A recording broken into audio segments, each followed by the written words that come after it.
fry the motherboard. The black box exists to mediate this negotiation. It has to turn a raging river into a gentle stream, and it does this in 3 distinct stages. Step 1 happens the moment electricity enters the box. It hits a component called a bridge rectifier. Imagine 4 traffic guards standing in an intersection. No matter which way the traffic tries to come from, these guards force all the cars to drive in the same direction. The bridge rectifier takes that back and forth AC power and flips the negative waves up, creating a rough, bumpy one-way road. But rough isn't good enough for a computer. That's where the biggest component inside the box comes in, the capacitor. You've probably seen these. They look like little soda cans. The capacitor acts like a water reservoir. When the power surges, the reservoir fills up. When the power dips, the reservoir releases that stored energy to fill the gap. It smooths out the bumps, turning that choppy electricity into a straighter line. But we still have a problem. The voltage is way too high. In the old days, lowering voltage required a massive, heavy bunch of iron coils. If we used old technology, your laptop charger would weigh 5 pounds. Modern chargers use a clever trick called switch mode power supply.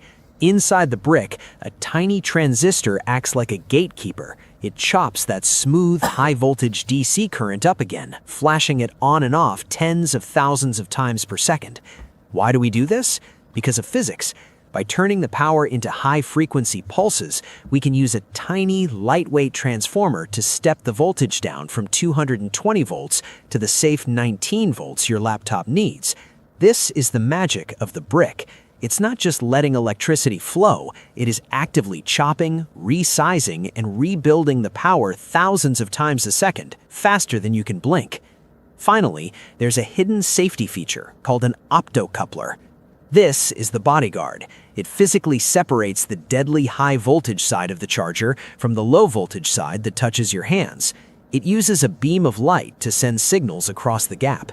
If the voltage gets too high, it tells the switching transistor to slow down.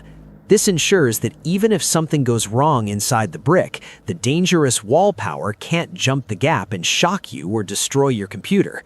So, the next time you trip over that blocky power cord, remember, it's not just a piece of plastic, it's a complex city of bridges, reservoirs, and high-speed switches working tirelessly to keep your digital life running. This is simple.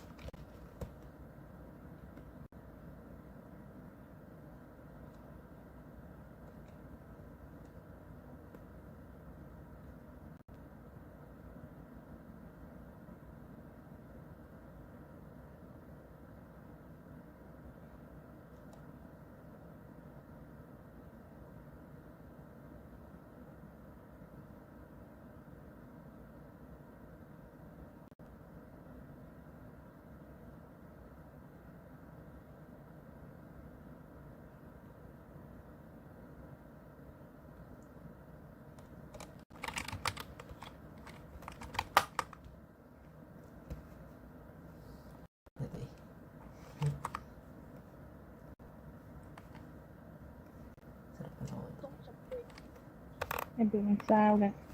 Because it's an online talk. That's what I like. Ayun. I love the smell of gunpowder in the morning. Nakatakot. Ayun na may nag-prank ko. Porto na sir eh. Mag-aalis ako. YFS. Anong wala? Ayan, ano na ako na. YSS. Fuck you. Sabi nila dito ako niluluto. Pwede matamalo. Mga baka pagtripan ako ni Franco. Hindi yan. Pag-tripan siya. Magpagugod. Gagamit. No? Buti na lang ako nag-tour. Oh my gosh. Yung kabila. May prank ko, eh. Hindi naman ako. Sabi ko makakomputer. I don't care. I don't care. Yung hanapin ko, tsaka yung Florin.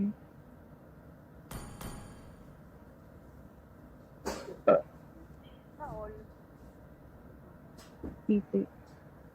Mga tigaan.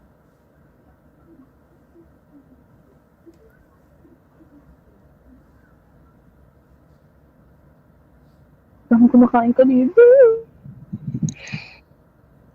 Bobo, di pa kapataalan para sa Friday. Naman ko sa'yo, pamilya ng barete. Oh, bang dito ng pangalan.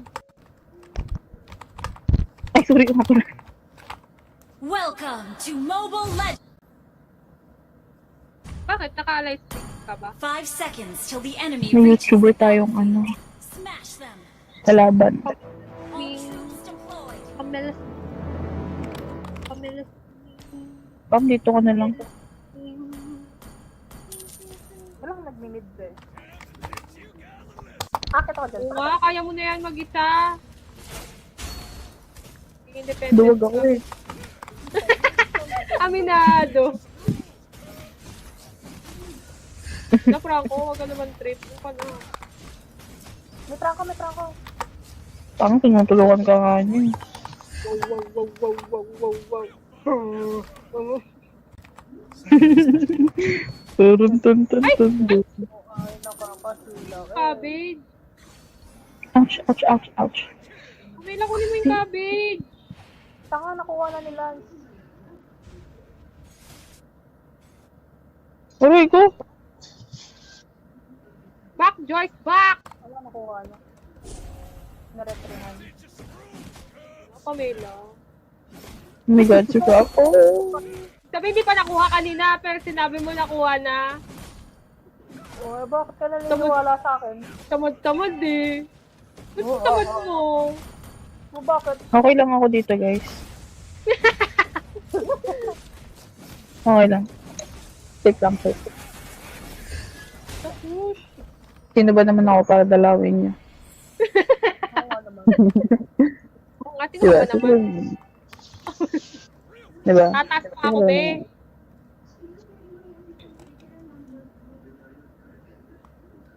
Sa bush sila.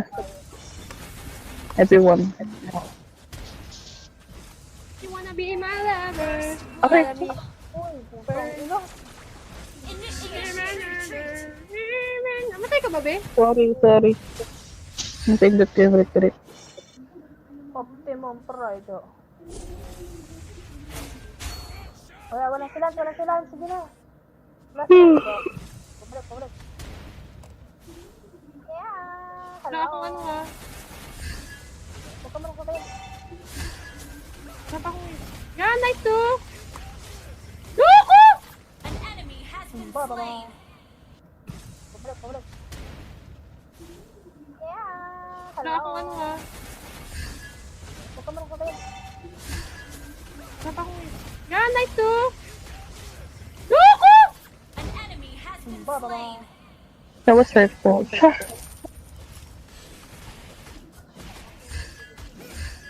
Mabalik na ako sa longga ko. Bye. Wow, char. Thank Bye-bye, you! be. Sana dalawin ka ulit.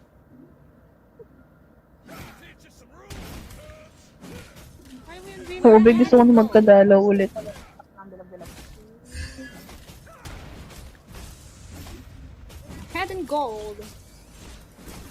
Galing yun ito. Ay, na yun, gumalaw.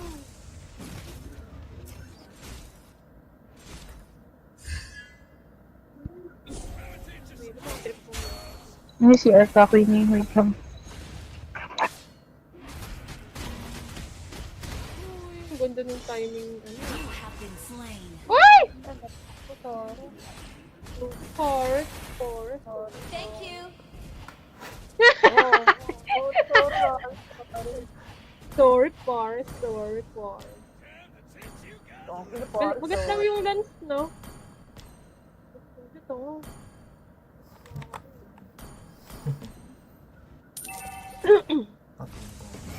Gago. Ano naman? Request backup! Wait lang, be. Ito lang yung semana ko. Walang tong turtle.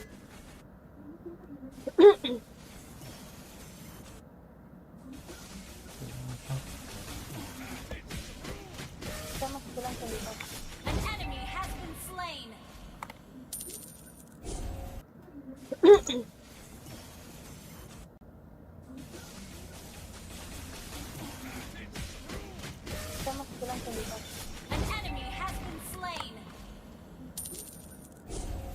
ba?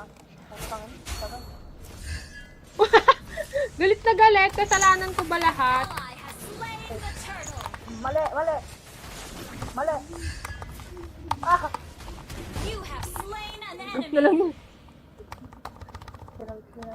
Ano niya, Bin? Thank you. Uy, yung top! Gago yung tap. Putang ina. Sino ba naman ako, diba? Sino ba naman ako? Sorry, sorry, sorry. Our turret is Okay lang. under attack. Hindi naman importante yun. Diba? Sino ba naman ako? Sorry, sorry. Ikot ako sa'yo, Bin. Ang Barbie. Hindi naman kasi importante yung MM. So, diba? Sorry. An enemy has been slain. Ay, sayang. Ally has been slain. Gago. Si ano? Ay, sorry. My kill.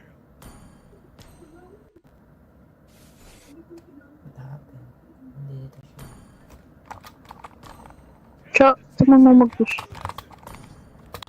Sige, babantayan kita. Bobo ka ba? Oh, yun naman, Bin. Bak nga, Bin! Your team destroyed a turret. Bobo. Yes! Ay, bobo. Hindi mo nakita eh. Ay, wala na palang ano, Bin. Wala na palang tore dyan. Saka ulo ka pala eh. An enemy has been slain. Lumabas. Nag-CR. You have slain an enemy. Nawiwi Your siya. turret is under attack. Thank you. You destroyed a turret. Madala ka water, please. Thank you. Ult is not ready. Snap, shoot. Ito, ibumalik. Take lang mga bay. Ay, gago, mali. Putang ina. Oh my god, si Franco. Been slain. Sorry. Initiate retreat. Baka gabi. Enemy has been slain. Yes, nakaganti ako. Hindi yun. Thank Hindi you. yun. Ano naman yun? Franco, dilet. Go. Uy, back. Uy, tinulungan ng MM. Sorry, sorry. Thank you. Pag kinulungan ko yung patay din ako.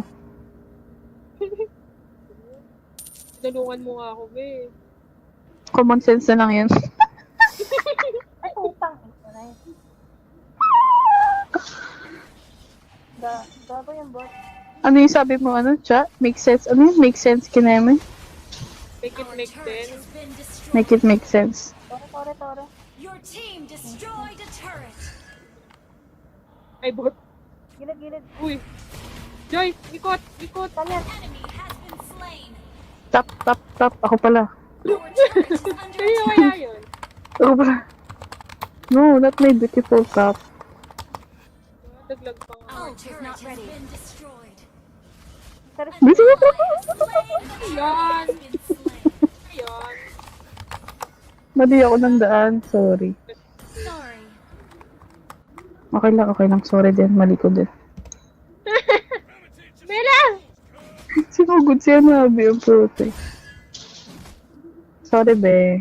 Ako lang to. Ciao. Help me. Help me. Batayan. Yung Pamela namatay. Hey! Putang. Killing spree. Nice. Ay, putang ina. Sorry. Sorry. Thank you. An enemy has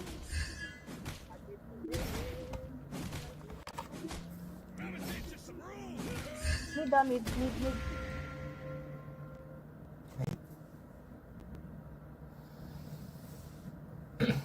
Astro.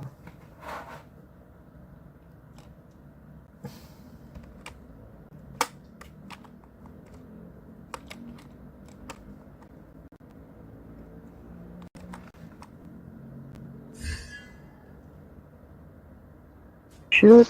ally has been Sorry, Be! sorry.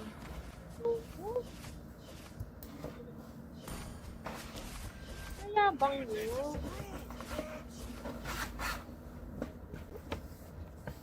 Ay, wala tuloy akong ano. Initiate retreat.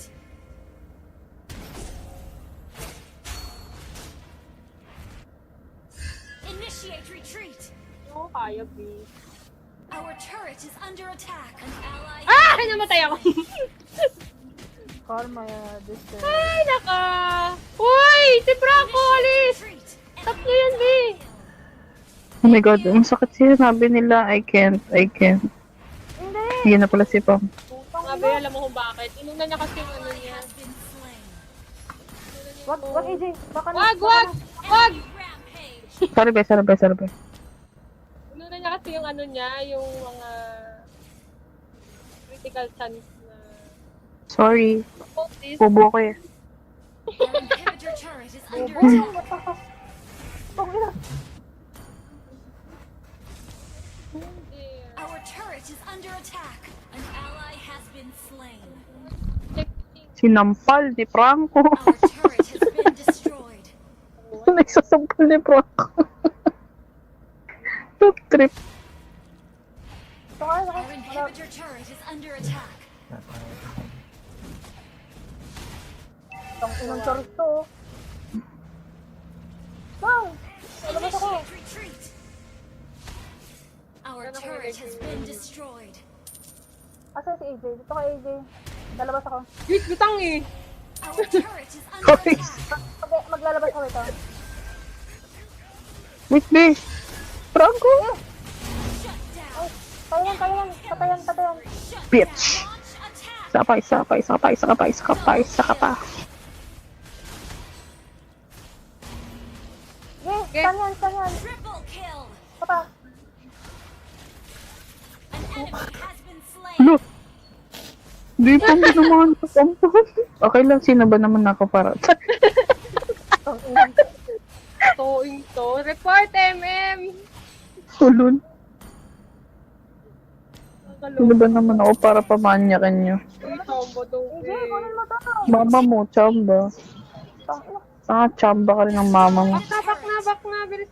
Okay, bilisan nyo. Initiate Sabi tamba. retreat. Si motherfucking Florin. Tara. Florin na nga lang siya. Gagawin sa kaya niya ni Florin. Back mo na, AJ. Back mo na. Wala ka mana. Initiate retreat.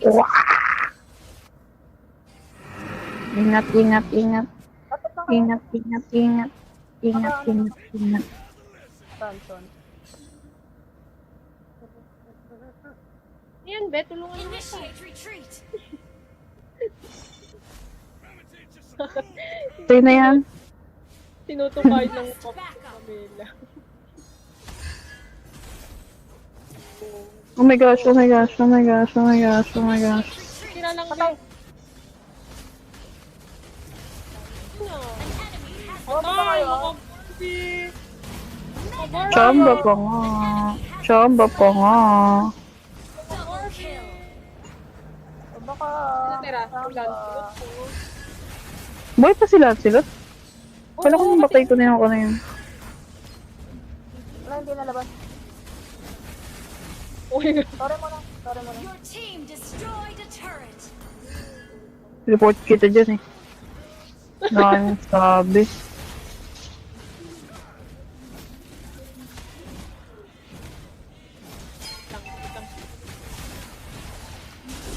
Monster kill. Did you hear that? ikot ka lang, Jay. Uwi mo na ako. Wala na naman. Kunin mo yung blue nila, be. Sige be. Ako, be. Ikaw na lang ano. Selena. Hindi, bet. Sa'yo na to. Paraya, be. Attack the Lord. Baka mas kailangan niya eh. Ayun. Your team destroyed a turret. Ala, hindi na ako. Kaka-ML mo yun. Attack the Lord. Walang tulog din. Bakay na kayo. Pamela. Wala mag-lord. Sabi ni, Franco eh. An enemy has been slain. Pamela.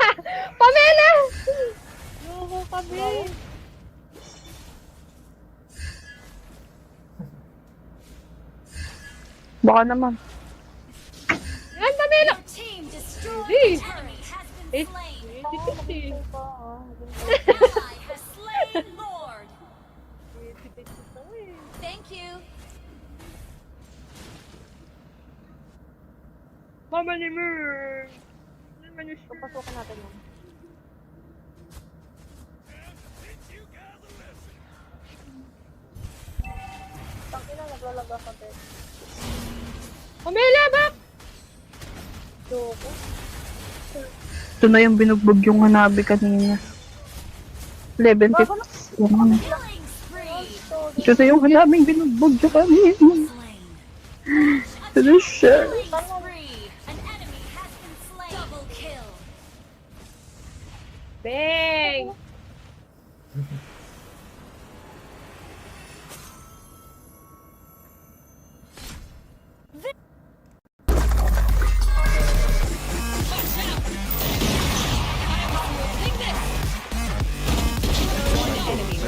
The European Union is celebrating the rollout of the USB-C standard, the moment when every electronics manufacturer is required to use it and can no longer say, hey, what's up, here's my custom charger version 10, which we'll replace again next year anyway. They also can't cling desperately to a proprietary standard they invented years ago, one they monetized through exclusivity by slapping a licensing fee on every cable with that connector, making it harder for people to share chargers with friends who use phones from other brands. Yes, I'm talking about you, Apple, because for a little while now, thanks to EU regulations, we are here. We have USB-C, one cable to rule them all. But this created a completely different, brand new problem. This USB-C cable costs around $4. The one that connects the camera recording this video to a SSD costs around $13. This one was around $25, and this particular one can cost upwards of $200. Some clever nerds decided to X-ray USB-C cables, CT scan them, tear them apart, call it whatever you want. And they came to a fascinating conclusion. It's not a scam. The cheapest no-name cables aren't just sloppier when it comes to soldering. Inside they're basically just wires. The more expensive cables, those contain full-blown, sophisticated integrated circuits, tiny computers essentially. And at one point, some madman even managed to run Doom on an Apple adapter. And that is exactly why all of this stuff gets so absurdly expensive. So what are they actually for? This one, the $4 cable, came bundled with a cheap desk lamp I bought off some sketchy online marketplace. And its specs are probably random. It somehow powers the lamp and it's honestly all that matters. The one that connects my camera to a SSD drive came bundled with this SSD. I'm only guessing the price because it's a pretty short cable, which keeps the cost down, but it has to support really fast write and read speeds. I record the footage to an external drive and only then I dump the footage to my computer. So yeah, things need to move really fast there. This one is $25 because the manufacturer said it supports fast charging, and it's fairly long, and length apparently means money. And how about this one? $200 with tax. Because this is a 3-meter Thunderbolt 4 Pro cable. It supports data transfer up to 40 gigabits per second using Thunderbolt 3 or 4, or up to 10 gigabits per second using USB 3. But its real-world use case is being connected to Apple Studio Display and then to a Mac. And pushing 5K in resolution, along that also power and a bit of different things, is an extremely difficult task. And almost no cable can do that. Now this cable over here, I have no idea how much it could cost, but it's probably not cheap, because it came with my 60-watt MacBook charger, and somehow by pure luck, it's also fairly fast in data transfer. So hey, that's nice. And if you didn't understand much of what I just said, don't worry, neither did I. Cable standards are an absolute nightmare, and making USB-C mandatory somehow made everything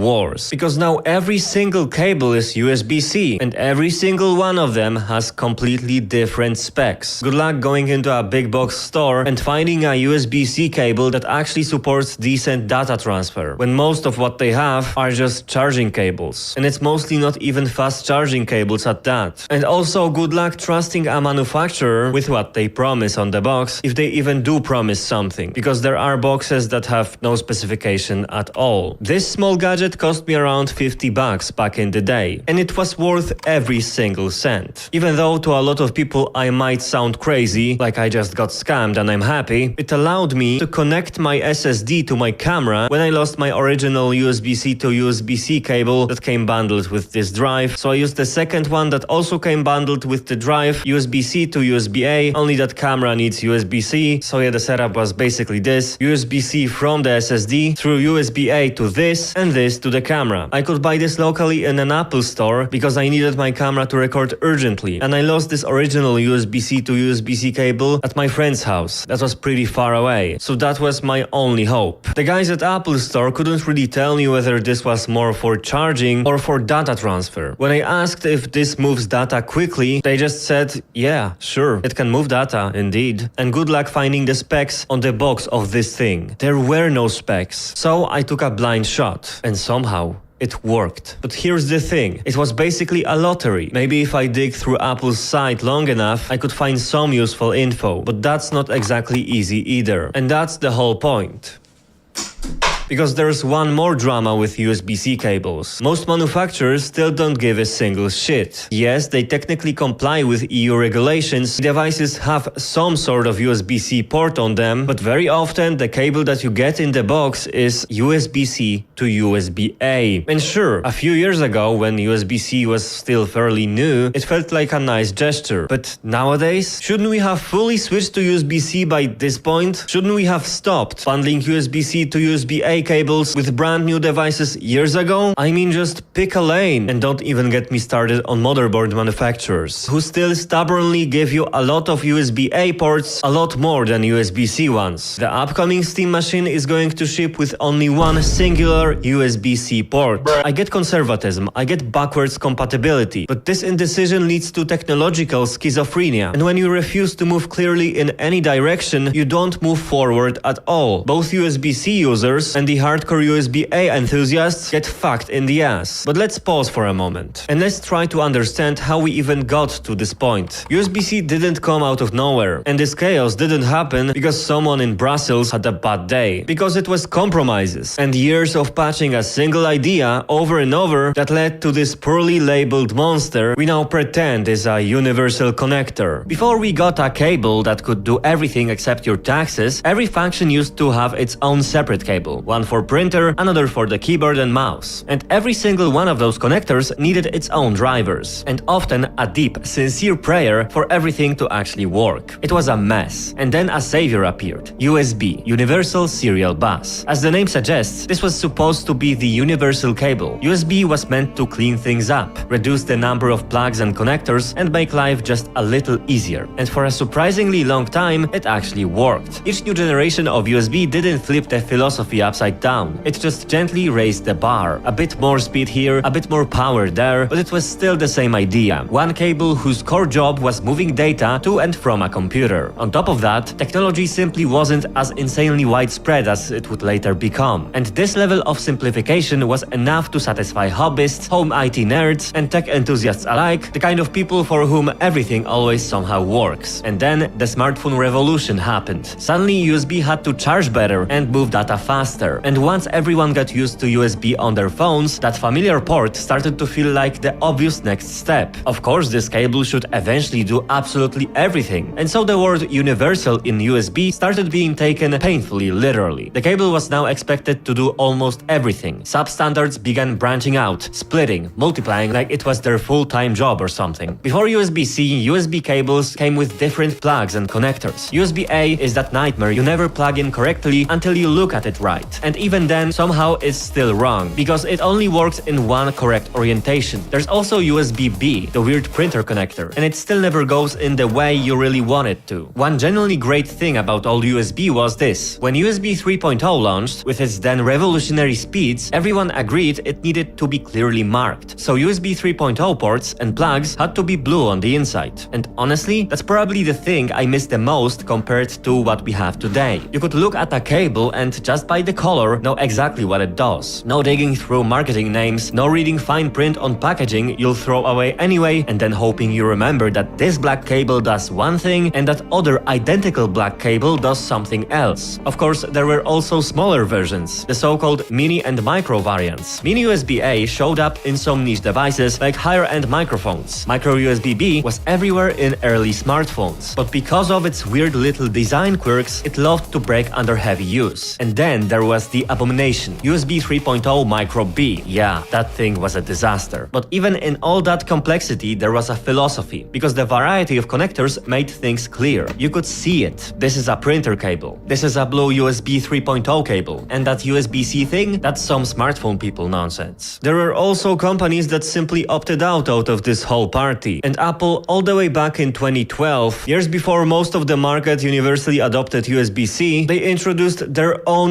Lightning port. It still used USB specifications under the hood, but it was different. It was Apple. And crucially, you could plug it in no matter which way you tried to connect it. This was genuinely one of the most revolutionary things at the time. Like seriously, why did it took so long? Apple also held a bunch of patents and licenses on the connector, basically slapping Apple tags on most of the cables compatible with the iPhone, which is exactly why they stuck with their little invention until the European Union finally forced them to switch to what everyone else was using. And that's even despite the fact that the Lightning port was clearly getting old. It struggled to keep with competitors in terms of charging speed, not even mentioning data transfer speeds, since it relied on the ancient USB 2.0 standard. But Apple, being Apple, they tend to be stubborn, for better or for worse. But let's get back to the core of the issue. A single USB-C cable made for everything is actually a neat idea. The problem is, as it comes with many things in life, with actually doing it. More specifically, the complete lack of clear, transparent communication to users about what a given cable is actually made for, what it's good for, and what any of this even means. Using simple standardized labels or markings. Because a cable stating it supports fast charging doesn't actually mean shit. I could write that down on my dick, and what the fuck would that mean? It tells you fucking nothing. It changes nothing. Yes, there are special institutions meant to keep manufacturers from lying or using overly aggressive, misleading marketing, but I can already picture it. Some poor government official trying to decipher yet another long complaint from a lunatic that bought an overpriced cable and is now mad that it's actually bad. There is one more thing I want to address. A lot of people who oppose regulation completely miss the point. Introducing USB-C as a standard did not block innovation or technological progress. If USB-C ever truly becomes a limitation, the industry will apply real, justified pressure on regulators to move to something else. But that probably won't happen anytime soon, because there's simply no urgent need. Within the same USB-C connector, companies have been rolling out their own substandards and specifications for years now, and everything is labeled in a way that makes it nearly impossible to understand, making it very easy to get confused, misled, or to buy something that's simply not what you actually need. You can buy cheap junk with massive margins, or you can buy an expensive cable that's expensive for a certain reason. And the problem is, from the outside, they all look exactly the same. But if you thought USB-C cables were crazy, you have absolutely no idea what's going on with HDMI cables. Because HDMI is yet another port and another standard that is pure madness. HDMI, or High Definition Multimedia Interface, was created in the early 2000s to solve a very specific problem: handling HD media on the new generation of TVs and HD players entering the market. Before that, there were several different connector standards, various analog formats, various scarred composite type horrors that I'm not going to get into today, but I do have to acknowledge them just for the handful of enthusiasts in the comments who would absolutely call me out otherwise. So a group of tech giants got together and said, alright, let's make a new port that lets you connect devices capable of playing content at higher quality than before, directly to a TV. At the same time, they tried to kill two birds with one stone. Along with the new standard, they baked in a set of anti-piracy protections, and the film industry absolutely loved that. And largely because of those DRM mechanisms, HDMI quickly made itself very comfortable in our living rooms. Meanwhile, on computers, for a long time, you could still rely on completely different connectors, like DVI, but eventually everything blended together. We could argue that HDMI mostly won, and it made its way into computers, monitors, projectors, where it became sort of a default standard. The real problem started when 4K TVs and 4K computer monitors showed up, and then even higher resolutions and higher higher refresh rates. That's when cable bandwidth became a real hard limitation, and something new had to be invented. And even though HDMI has been evolving since the early 2000s, the whole thing is an absolute mess. On top of the original 1.0 spec, we kept getting these periodic patches: 1.1,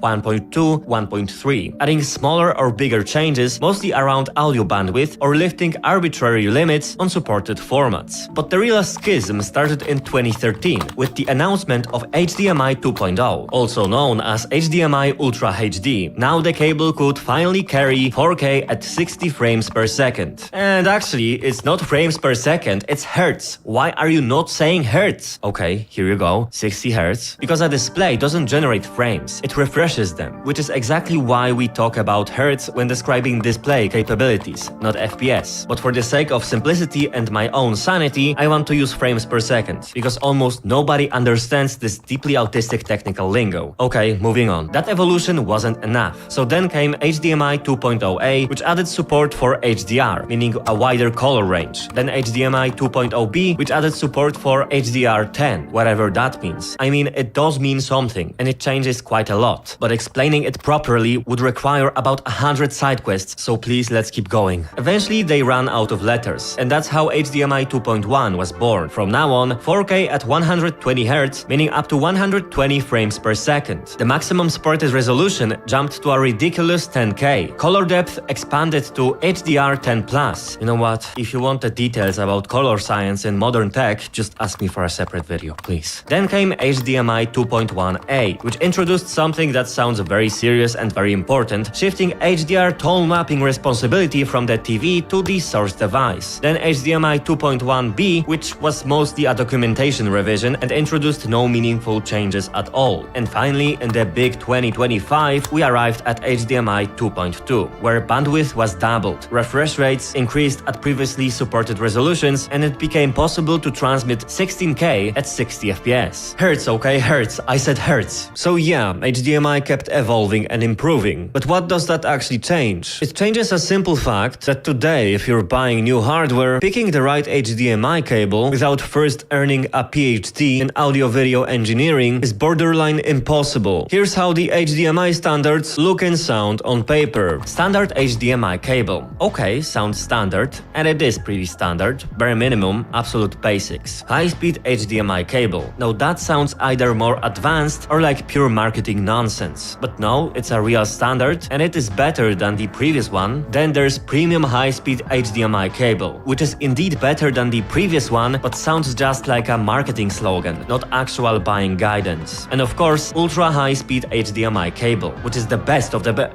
No, wait, because there's also Ultra 96 HDMI cable.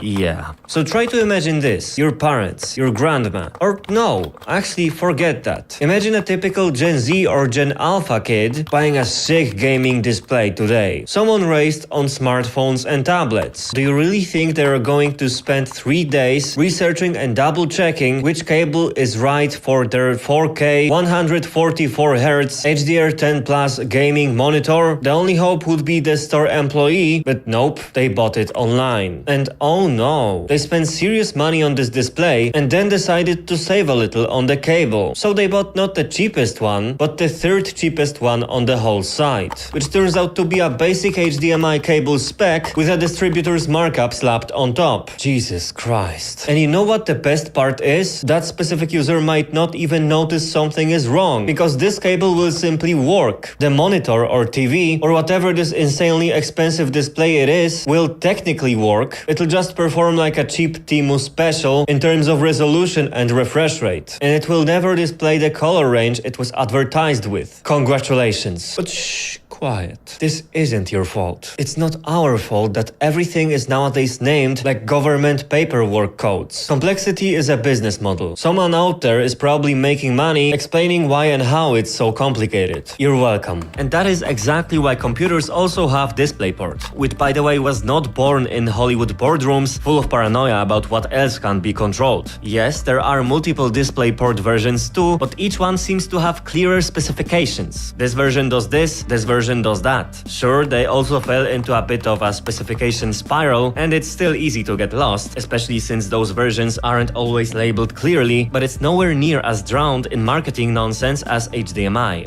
Some companies checked out of this whole circus long time ago and just built their own display standards. Apple, for example, that expensive cable of theirs that I showed earlier. Why? Because they don't feel like scamming customers with shitty cables. They prefer to scam them the good old way, somewhere else, by making sure you'll never get anything better anyway. So you end up paying a fortune for something that, at least in your head, should be a lot cheaper. What you don't see are the years of research. You don't see the moment when that cable and that monitor were being designed.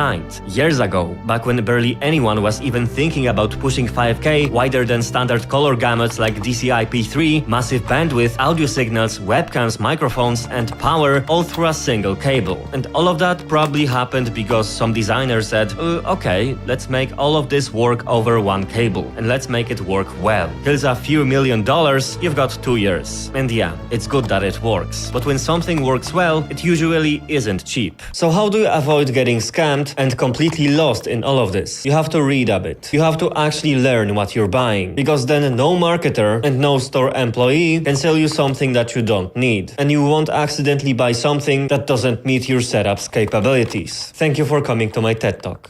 Oh, please. Couldn't this just be like electricity plugs? You plug everything with one standard outlet and it just works. Oh no. Oh no. Oh no, oh no, oh no, oh no! It's over. Fuck this cable, man. I can fucking stand it.